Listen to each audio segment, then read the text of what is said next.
உலக அதிசயமாய் காதலை சொல்லும் தாஜ்மஹால். உலகில் அதிகமாக மக்கள் விரும்பும் உணவு எது தெரியுமா? விருந்தானாலும், விழாவானாலும், எங்க சுவைக்கு உங்க நாக்கு அடிமை. சாலை ஆனாலும், சந்து பொந்தானாலும், அடிக்கிற சத்தம் ஆள தூக்கும். அடிக்கிற வாசம் நம்ம துள்ள வைக்கும். ஊருக்கு ஊர் ருசி மாறுங்க. ஆனா பேரு ஒண்ணுதாங்க.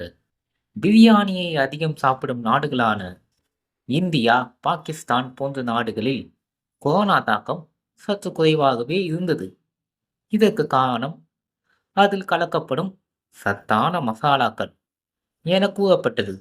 பிரியான் என்றால் பாரசீகத்தில் பொரித்த என்ற பொருளை தருகிறது.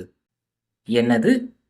பிரியாணியை கண்டுபிடித்தது ஷாஜகான் மனைவி மும்தாஜா? அதிகமான மக்களுக்கு பிடித்த உணவுகளின் நம்பர் ஒன் பிரியாணி தான். இந்த பிரியாணியை யார் கண்டுபிடித்தார்கள் என்ற கேள்விக்கு இதுவரை பதில் இல்லை. என்றாலும் சில தகவல்கள் உண்டு. பாரசீகத்திலிருந்து வந்தது என ஒரு தரப்பினர் கூறுகின்றனர். கஜகஸ்தானில் இருந்து வந்தது என சிலர் குறிப்பிடுகின்றனர்.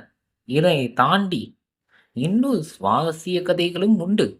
முகலாய மன்னர் ஷாஜகானின் காதல் மனைவி மும்தாஜ் தான் பிரியாணியை கண்டுபிடித்தார் என்பதுதான் தகவல்.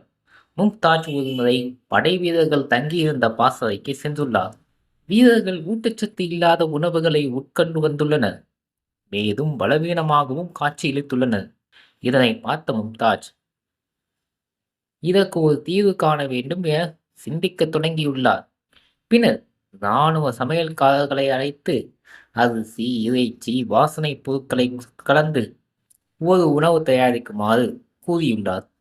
அதுதான் தற்போது பிரியாணி என நம் அனைவராலும் அன்போடு அழைக்கப்படுகிறது. இந்தியாவில் சிறப்பாக கொண்டாடப்படும் பிரியாணிகள்.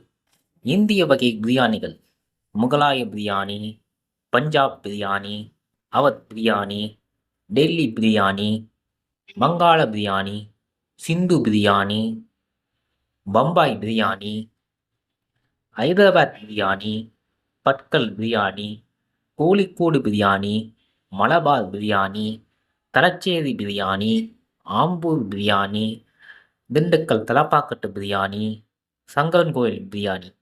வெளிநாட்டு பிரியாணி வகைகள்: வங்கதேசத்தில் உள்ள Dhaka biryani, Pakistan biryani, Kazakhstan biryani, Persian biryani, Ilangai chicken biryani, Iraq biryani, Singapore biryani, Myanmar biryani, Malaysia biryani. மீண்டும் சந்திப்போம். நன்றி, வணக்கம்.